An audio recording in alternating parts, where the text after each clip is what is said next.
everyone. On today's podcast, we're going to talk with Miss Divine Bailey Nicholas, midwife, apprentice, doula, certified lactation counselor, and master herbalist about her career in birthwork, advocacy, and plant medicine in Louisiana. Welcome to the Evidence-Based Birth Podcast. My name is Rebecca Decker, and I'm a nurse with my PhD and the founder of Evidence-Based Birth. Join me each week as we work together to get evidence-based information into the hands of families and professionals around the world. As a reminder, this information is not medical advice. See evbirth.com/disclaimer for more details. Hi, everyone. My name is Rebecca Decker, pronouns she, her, and I'll be your host for today's episode. Before we get started with today's episode, if there are any content or trigger warnings, they will be detailed in the show notes for this episode. And now I'd like to introduce our honored guest.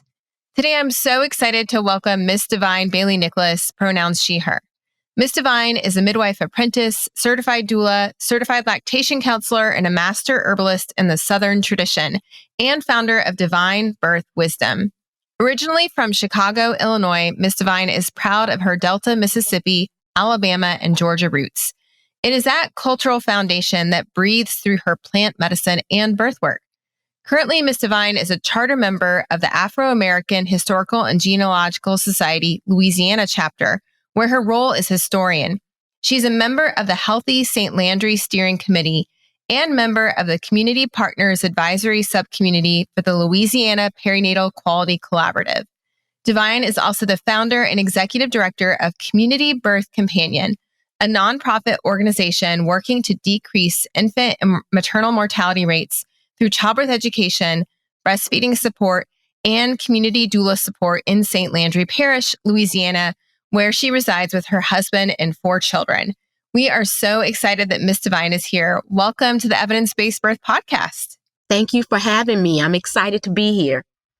Miss Divine, we have been fans of your work for a long time. So I am so excited for our listeners to hear from you. Can you talk to us about what inspired you to get into birth work in the first place and what your path to midwifery apprenticeship looked like? Yes, I'm going to tell a little bit about my age here. I was surfing Yahoo and I fell upon this awesome website from the international ICTC. It was Mama Shafia Monroe's doula training site.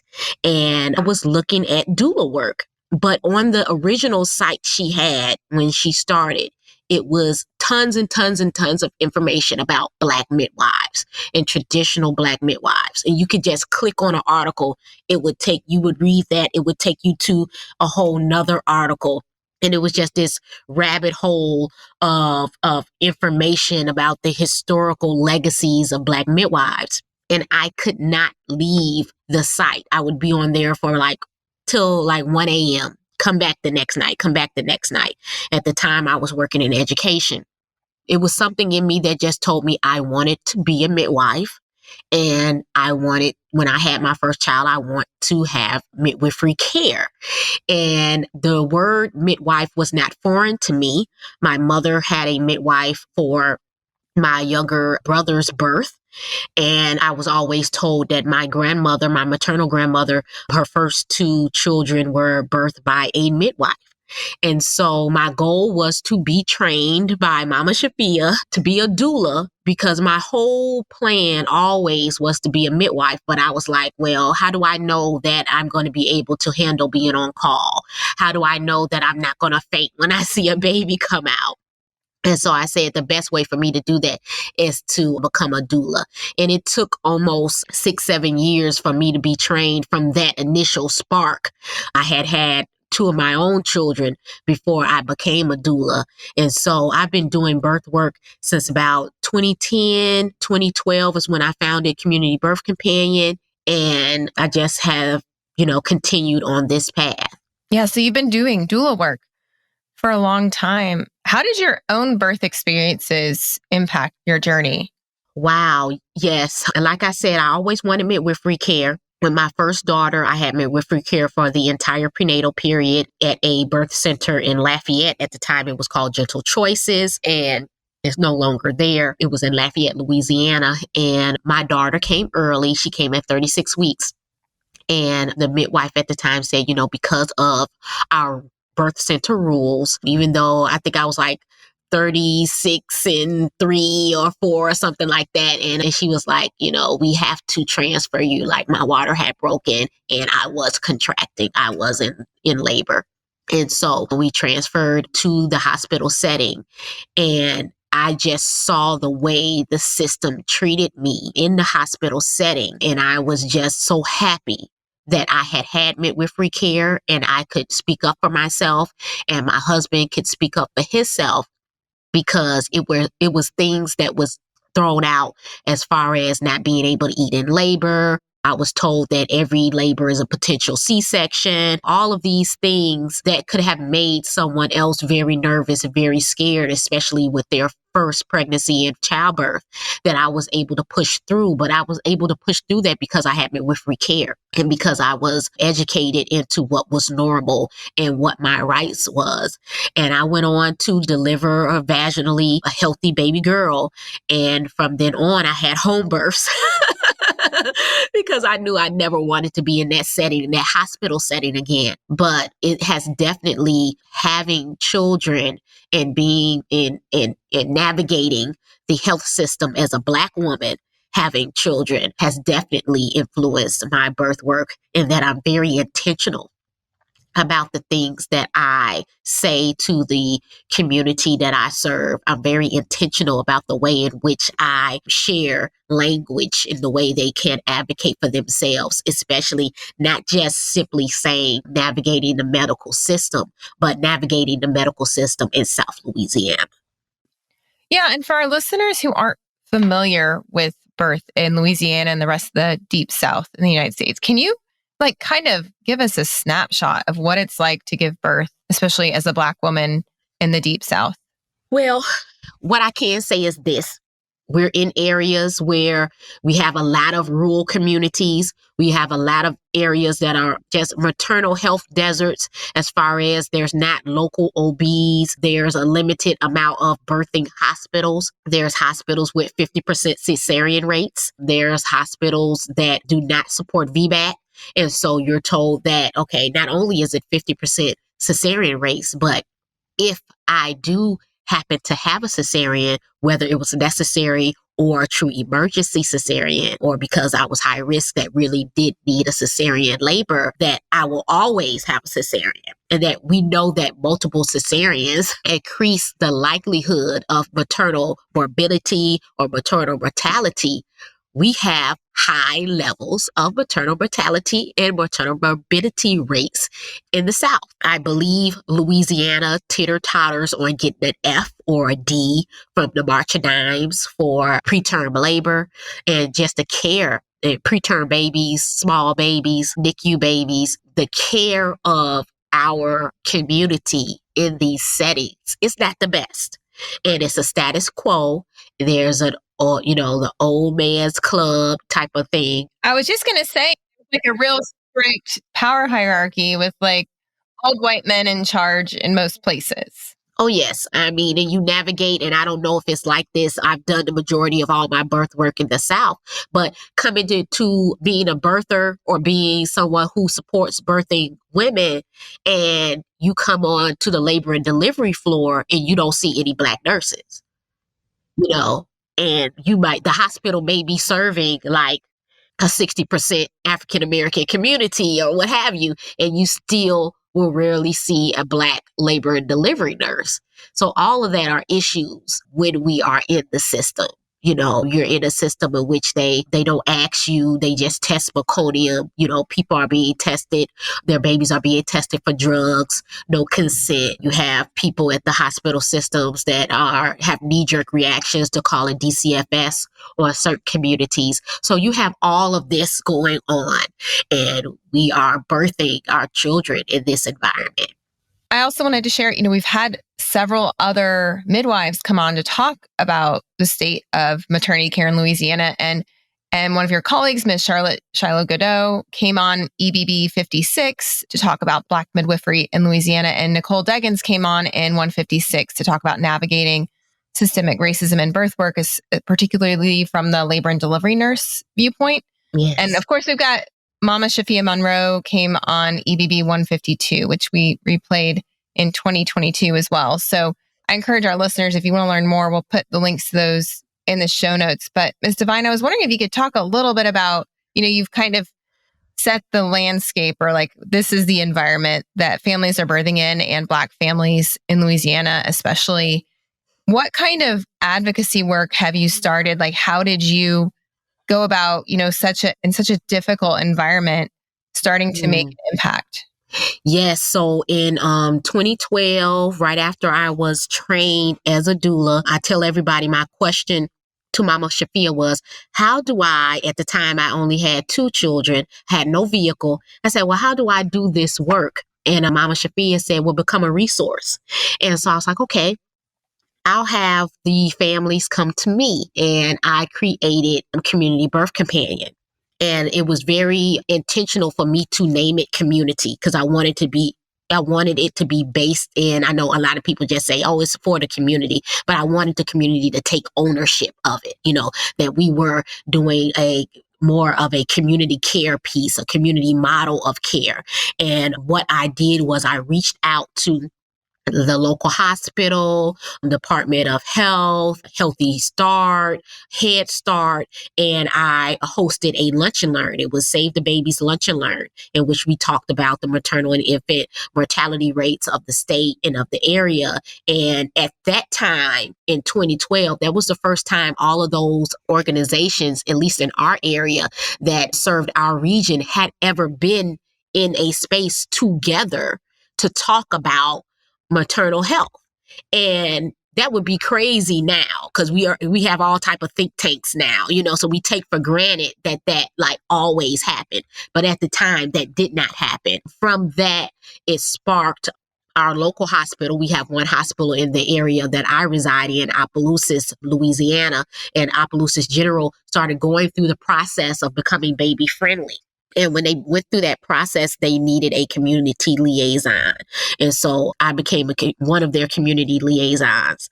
And just from there, boots on the ground work, putting the table and everything that had to do with mamas and babies, putting information out, talking about doulas, talking about breastfeeding.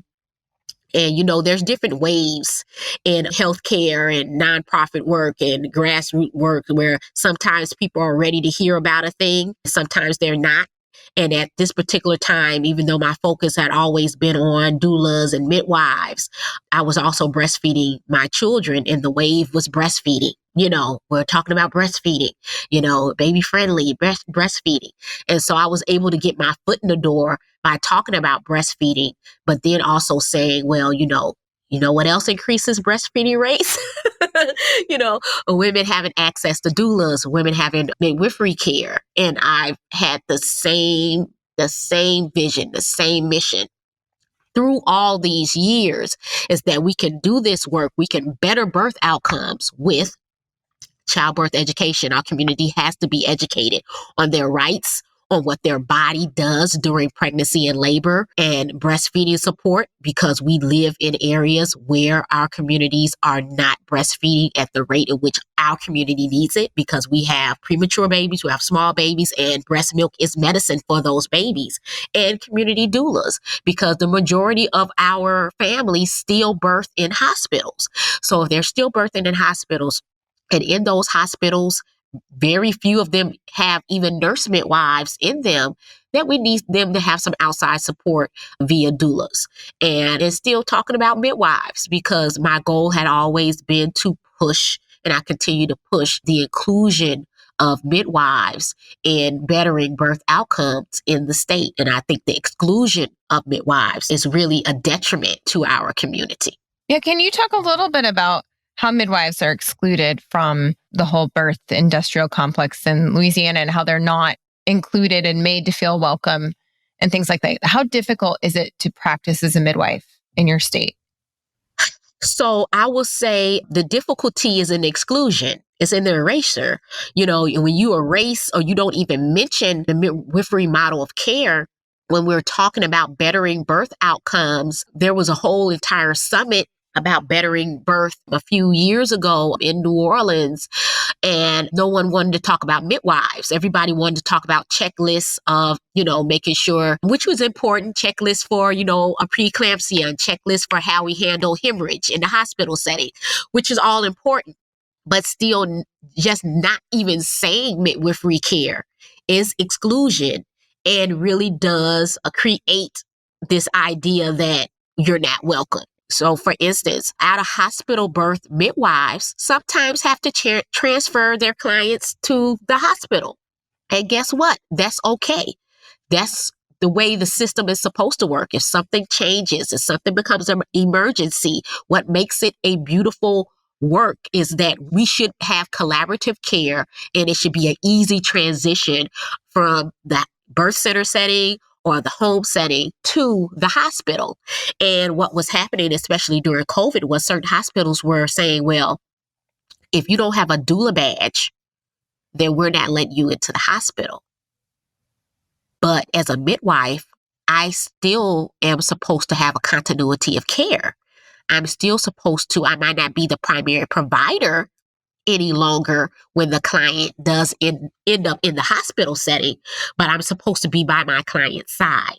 And midwives were being excluded from going into the hospital setting with their clients. So that's just one example of that lack of collaborative care, but it's a heavy example, because if those that work in the hospital setting, in the medical industry, don't understand what midwives do, don't care to understand, when our families go into the hospital setting, they're treated negatively. They're treated with certain type of suspicions. They're asked again, like, oh, you're at that birth center and the midwife what access did the midwife have to X, Y, and Z meds, or this, that, and the other. We have many, especially our Black mothers sometimes, who may have to go to the hospital, in a postpartum setting. They may have a question or something and they choose to go to the hospital.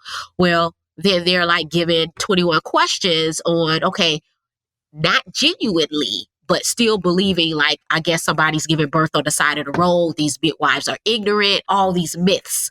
And so that setting in itself creates an unhealthy setting, an unwanted setting. And I mean, that's just, the tip of it. So I think it's really disheartening to hear that midwives in Louisiana, who have such a strong history, like if you go back more than 100 years to the number of Black midwives and Indigenous midwives who are delivering most of the babies in that state, to today, when they're trying to erase their presence. And then when the health system is confronted with having to work with midwives, they react with suspicion or even hostility. So I know you and Miss Charlotte, who's an EBB instructor, do a lot of really amazing work at Community Birth Companion in the midst of these difficult circumstances. I was wondering if you could share a little bit about like what you're doing, like what are the activities you're doing in your community, and how are you acting as that companion for birthing people? Yes, so it's funny you asked that. Just yesterday, we had students from LSU Public Health come and they donated postpartum care kits. And in speaking with them, and this isn't the first time, we love speaking to students, residents, and really getting to the minds of our future OBs, our future nurses, our future stat recorders, and things like that, to talk to them about what we're really seeing in direct service. Okay. I think there is a disconnect over what people see on paper to what we actually see boots on the ground. And so we do a lot of educating, not just in the community or those that come to us that's pregnant, that's looking for breastfeeding support, but constantly educating also those who are going to be primary providers or some sort of health providers. And what does doula work look like, and how we should welcome doulas, but how to be open for questions from our community, how to understand cultural differences and not necessarily take it as that people are being aggressive towards you. We can all live in the same area and still have different ways in which we communicate, and understanding that. So our clients or patients, when they're leaving your care, they feel that they've been heard. And this is something consistent that we're teaching about. We love the term shared decision making. How does that actually happen? How does the patient and client actually do shared decision making with the doctor or with the nurse practitioner? And how can they feel that they have enough power to speak up for themselves and be and deserve the education so they can make the best decision for their baby and their own bodies? We're constantly having those conversations. And so we were able to host the LSU students from public health yesterday here at the Community Birth Companion Clinic, which has been open for about a year now. For years, we were just rolling in our car, meeting people at coffee shops in our homes and their homes. And we finally opened up our pregnancy and breastfeeding clinic here at Opelousas, where we host our breastfeeding support groups. We host our breastfeeding support group monthly. We host childbirth education classes, which we do virtually and in person.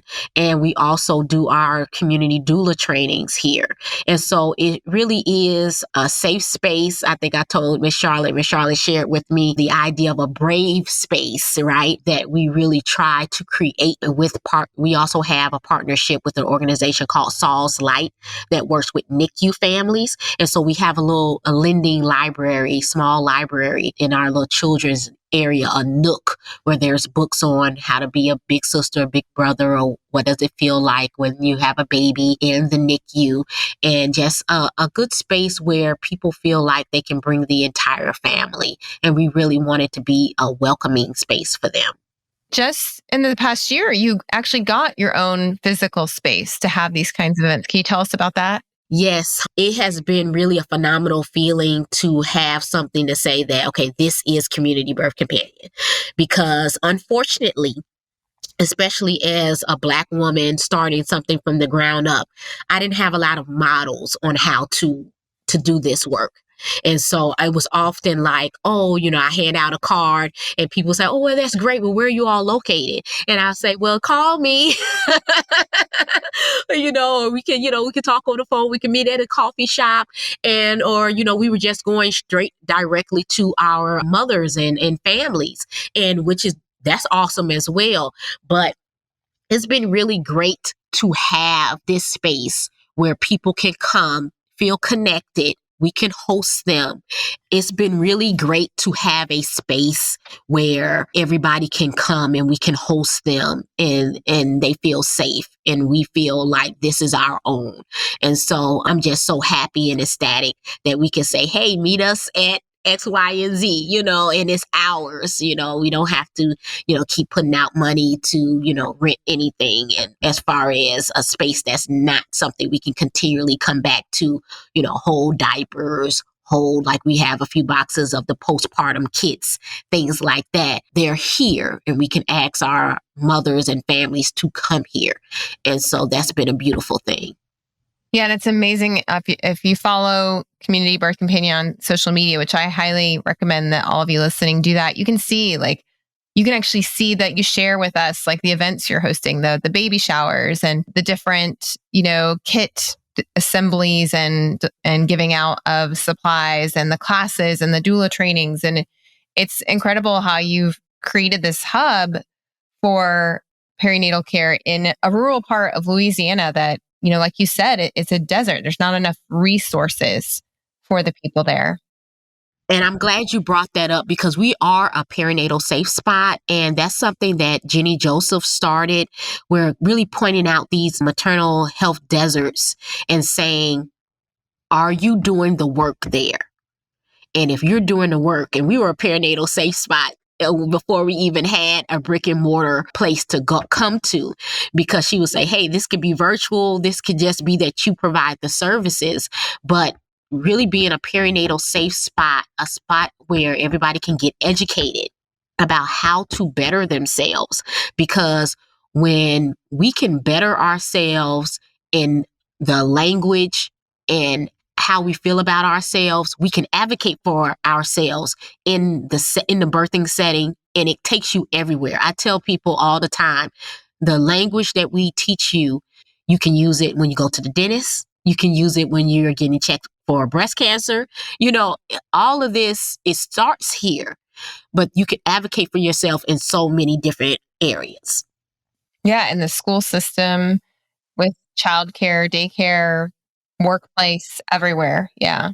So I'd encourage our listeners to go to communitybirthcompanion.org and learn more about what's being done there and follow you all on social media. Miss Divine, I know you also have a whole nother part of your career focused on plant medicine and being an herbalist. So can you talk about how you gained your extensive knowledge in herbal and plant medicine and where that all comes from? Yes. When I grew up, my mother's favorite medicine was chamomile tea with a scoop of Vicks in it. And that would be given to you for whether it was the flu, the cold. That was her go-to medicine in a good bath. I saw my father heal wasp stings by breaking up his cigarette, taking out the tobacco, heating it a little bit, and then putting it on wasp stings. And so plant medicine to me was very normal, but I hadn't just dug all the way deep into it yet. It was just very matter of fact. You keep certain things in the house because we didn't go to the hospital all the time or to the doctor all the time.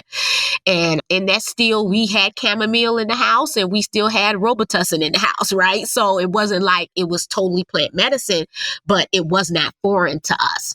So as I got older, I started navigating things like my own menstrual cycle and just wanting to better my overall health. I really started getting deeper into plants.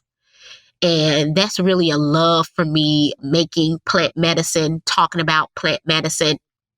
I consider myself a bit of a folklorist when it comes to Black healing and Black medicine. And when I speak about that, I'm speaking about the way in which we use plants to heal, the way in which we use plants and our community respects or doesn't respect certain plants and plant medicines to help heal ourselves from over the years to present. And so I teach a class called Grandma's Hands, Pregnancy and Postpartum Herbs and Nutrition in the Southern tradition.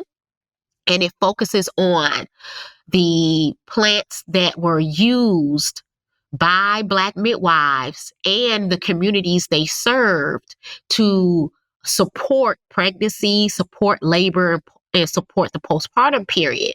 But what's also important about healing, the healing modality of herbalism, is also just our thoughts and our mindset around how our body works, and that you can't have the usage of herbalism or teas without also having body work, right? The idea of a massage or laying of hands, or the idea of the traditions surrounding the pregnant woman on how, you don't go everywhere. You don't watch certain things because it may startle the mama or it may disturb her mindset. And what do you do to protect the pregnancy in an herbal realm, but also a spiritual realm? And so all of those things I love to study. I love to teach about. And I've been doing that for a while. My husband is an herbalist, and his father is a plant and soil scientist. He worked with farmers for about 30 years through Louisiana State University and Southern University Ag Center. And so we're an agricultural-based family. And yeah. And I've had the pleasure of getting to take a class from you about Southern traditional herbal use, and you're an incredible teacher on the subject. And I was just wondering, for our listeners who maybe are skeptical of herbal medicine or don't really understand its depth of history, could you just talk a little bit about where this tradition comes from? I know you briefly mentioned that the African-American roots, but can you talk a little bit more about that? So plant medicine is the first medicine, right? So all people have some sort of plant medicine history. Most pharmaceutical medicines that we have access to now, the basis of it comes from some type of plant medicine. And so the idea that, I don't think these work, but at the same time, if you Google an herb, they'll say, this can harm you because it can do X, Y, and Z. It's very interesting to me, this dichotomy that either it does absolutely nothing, it's either snake oil, or it can just totally harm you. And it's just those two things and nothing else. Whereas plants are going to do what they do until humans touch it and change it. So what I mean by that is they grow. Some of them are weeds, like dandelion is a weed. A lot of people cut it out their yards. We put poison on it, but it's an awesome liver supporter. It's great for skin. It has iron in it if you're not allergic to it, right? And so it also can be a medicine. And humans have also used it as medicine. Can also make teas with it. You can make salads with it.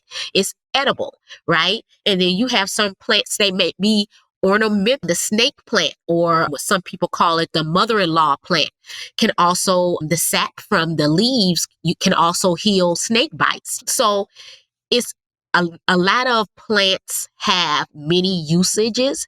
And I think that's another thing that people can't kind of grasp onto. They'll see this whole list of what a plant can do. And they're like, well, how can that do all of that? And in a whole plant setting, and the easiest modality of taking in a plant for most peoples is a tea, an infusion, either a hot water infusion or a cold water infusion. Using that whole plant, not extracted, not taken into a lab and pulling out what people may consider the active ingredient, quote unquote, but it goes into the body. And traditionally or historically and culturally, as far as Black Southern medicine tradition would say, that the medicine goes into the body and it starts to search the body. What does that body need, right? So for instance, if you give somebody ibuprofen and they might be taking it for cramps or postpartum pains, but somebody might be taking it for headaches, right? So how does your body know that it's for your head and not for the cramping in your stomach? Nobody asks that question, but people ask it when it comes to herbs. And I think that it is a modality that should be accepted more often because it's a foundational way in which all people have healed themselves in their community. I'm glad to live in a community that still respects that. In South Louisiana, a lot of people still have quite a lot of pride in their heritage, their Creole heritage, Cajun heritage, indigenous heritage, in which all of that includes plant medicine. And so it's not too foreign here. It's not like I have to beat anybody over the head with. However, outside of that community setting, if they go into the hospital setting to see their pediatrician, to see their OB or whoever, it's not too much shared because you can be looked down upon because you use that. Folks may think that you're unintelligent, that you're stupid, or what have you.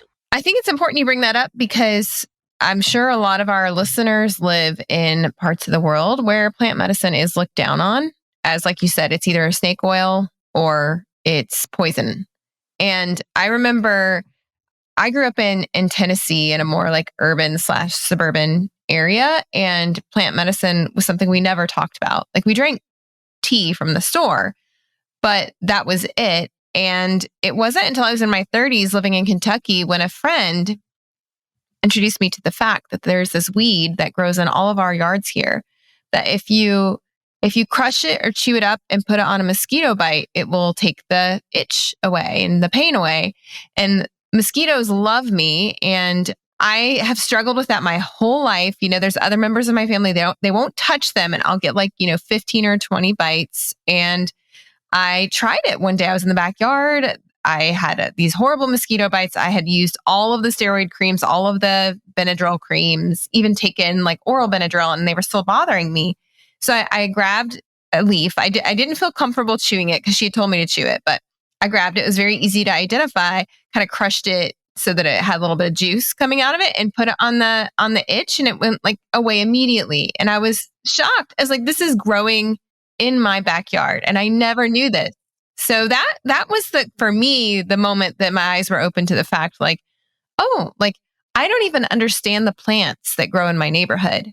You know, we are so specialized today. We are focused on learning one field that we don't look around us at nature. It was a very big moment for me to realize that. and it's all around us and it's accessible, right? And so that's another thing that I like to speak to is like, okay, what do you have access to?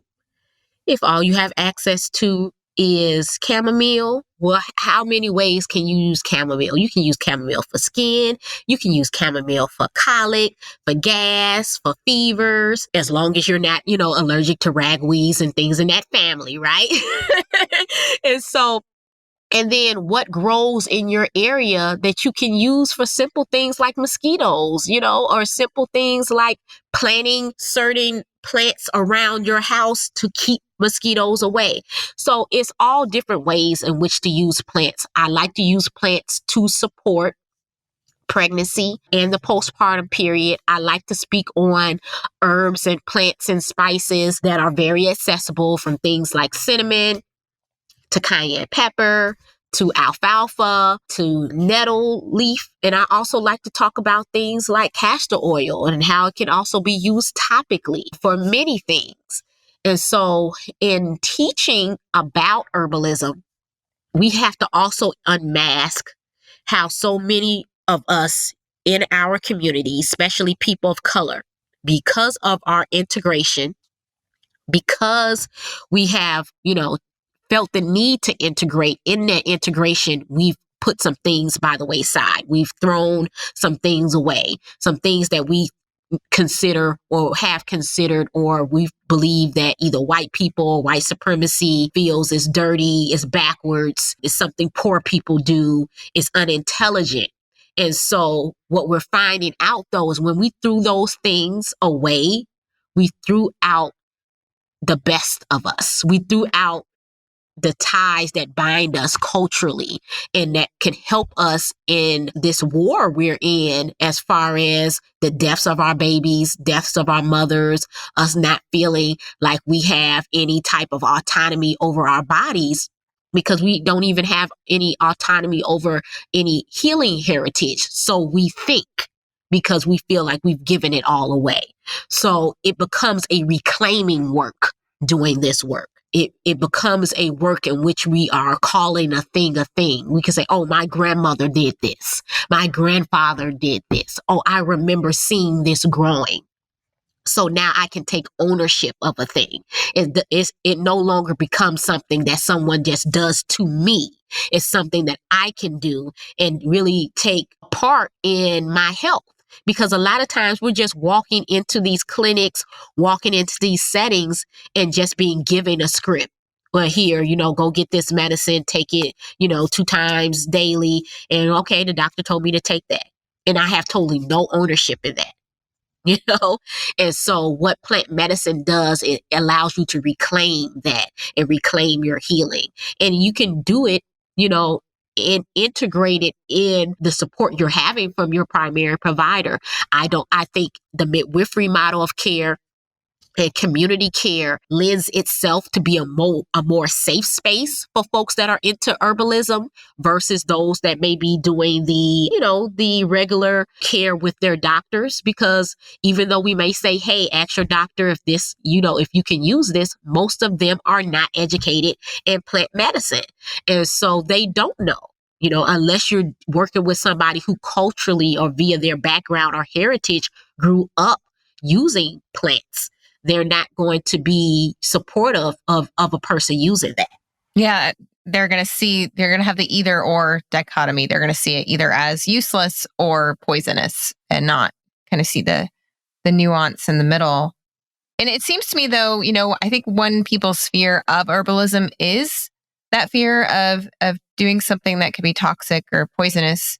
And I imagine that there's some safety knowledge and wisdom that has been lost as well. You talked about how we need to reclaim our heritage, whatever our heritage may be, with plant medicine. But how can people go about learning the basics so that they know what to avoid and what things you shouldn't be doing? I always encourage people to go to their local library and look up. Every state has an agricultural department who has put out some type of book, like edible plants in Colorado, edible plants of Louisiana, edible plants. They these agricultural departments love to put out stuff like that. They're encouraging people to grow plants or to farm. Start there. Start being able to just look and identify.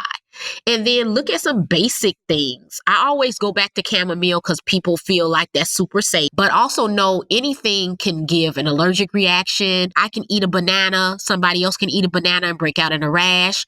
I can eat peanuts. My daughter is allergic to nuts. So, and just like, hey, some people that can't take penicillin, right? And so if we can acknowledge that we should be doing individualized care, that everybody's body is different and the way we react to things is different, I think we will approach these modalities with a bit more respect. But I would suggest everybody just look up and if you don't want to read a book, buku podcasts out there that talks about, well, what are the plants that's around you? And they're sharing historical knowledge of how to use a plant that grows around you, that you can reach out and touch. And you don't have to get it flown from across the seas, right?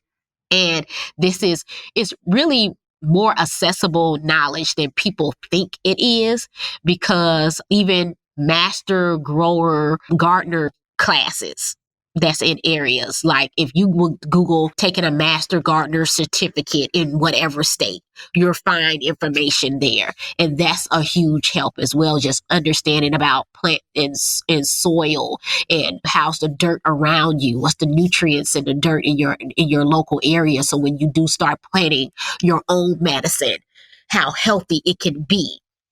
So I think that's a great start. But another start, because look, I'm always going to go back to history. I'm always going to go back to family tradition, is to sit down with our elders and ask them, hey, when you were a child, what did you use for X, Y, and Z? You know, and when we can sit down and talk to our family members that may have that knowledge, we become more connected to that healing. I think those are amazing ideas. And that's, to be honest, something I hadn't thought of, was just asking my elders. And, sadly, many of the elders in my family have passed, and, I've lost that opportunity. So it's important, I think, if you have someone in your family you can talk to about.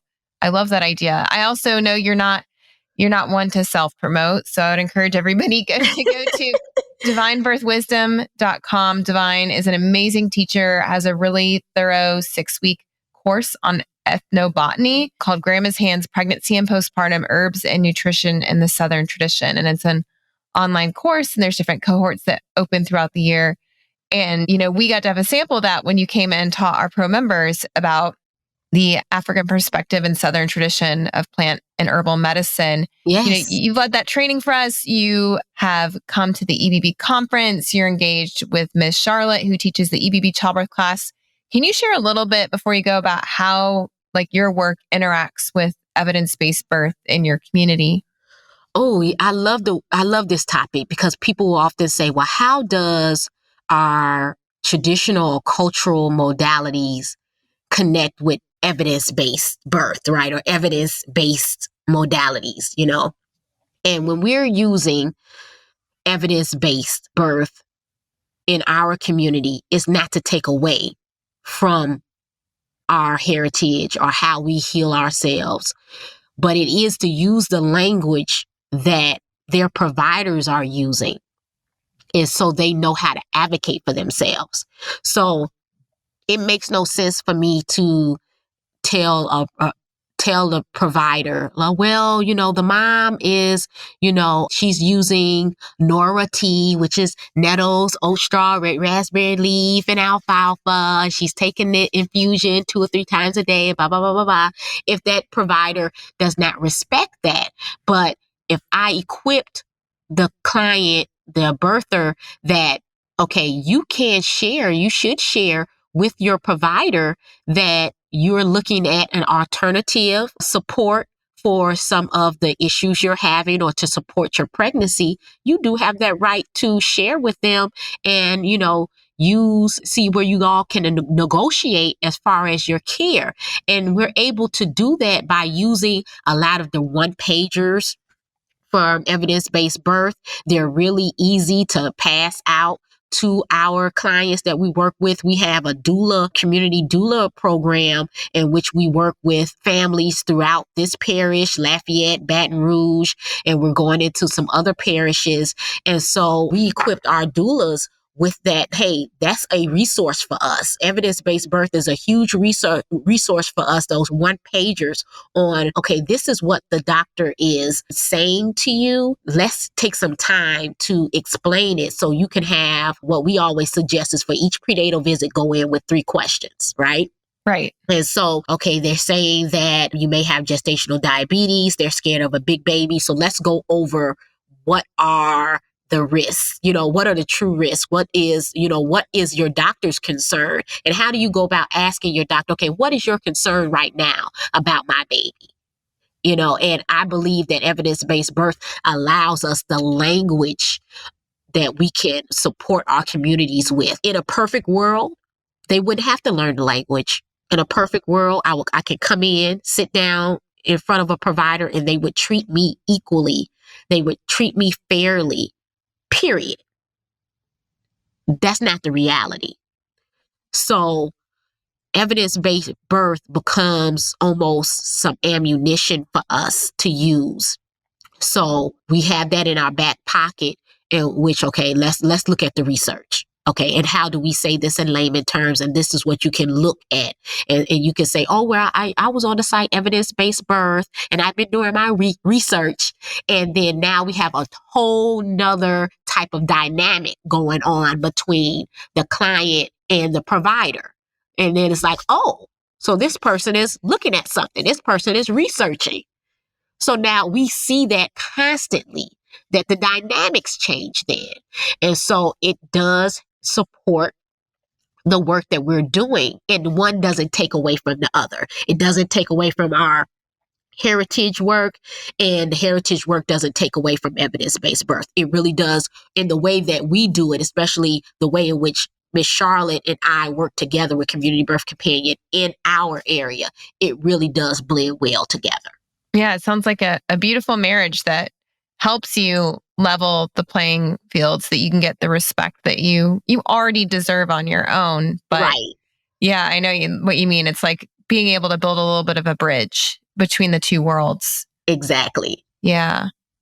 Ms. Devine, before you go, do you have any resources you'd like to share with our listeners? Yes. If there is anybody who is looking to get more information about the history of Black midwives, I would say look up, it's a dissertation by Kalina Reed Maxwell called Birth Behind the Veil, African-American Midwives and Mothers in a Rural South. It is a jewel. It should be easily accessible. If you Google it, it's called Birth Behind the Veil, African-American Midwives and Mothers in a Rural South. And also, if you have not already, definitely look up, print out the Black Birthing Bill of Rights. I think everybody being equipped with what their rights are as humans, it allows us to, one, do this work, but it allows us to advocate for ourselves. Yeah, and you can get that at the NAABB.org, the National Association to Advance Black Birth. They've been doing a lot of work on the Black Birthing Bill of Rights, which was recently awarded a trademark as well. So been following their work and very excited about them. And yeah, I can't wait to read that dissertation. I was not aware of that, but I Googled it just now. And yeah, it popped up, was like the second result. So we'll make sure to include the links to both of those in the show notes. To follow me and to keep in touch on Instagram, I'm at Divine Birth Wisdom, and Divine Birth Wisdom on Facebook as well. If you want to go to my website, it is divinebirthwisdom.com. Yes, and you can also follow Miss Divine and Miss Charlotte and their work together at Community Birth Companion on Facebook and Instagram. Yes, and communitybirthcompanion.org. Awesome. Thank you so much, Miss Divine, for coming on the podcast and sharing your story and your wisdom with us. We truly honor you and appreciate you for everything you're doing with your community and further. Thank you so much for having me. This podcast episode was brought to you by the book Babies Are Not Pizzas, They're Born Not Delivered. Babies Are Not Pizzas is a memoir that tells the story of how I navigated a broken healthcare system and uncovered how I could still receive evidence-based care. In this book, you'll learn about the history of childbirth and midwifery, the evidence on a variety of birth topics, and how we can prevent preventable trauma in childbirth. Babies Are Not Pizzas is available on Amazon as a Kindle, paperback, hardcover, and Audible book. Get your copy today and make sure to email me after you read it to let me know your thoughts.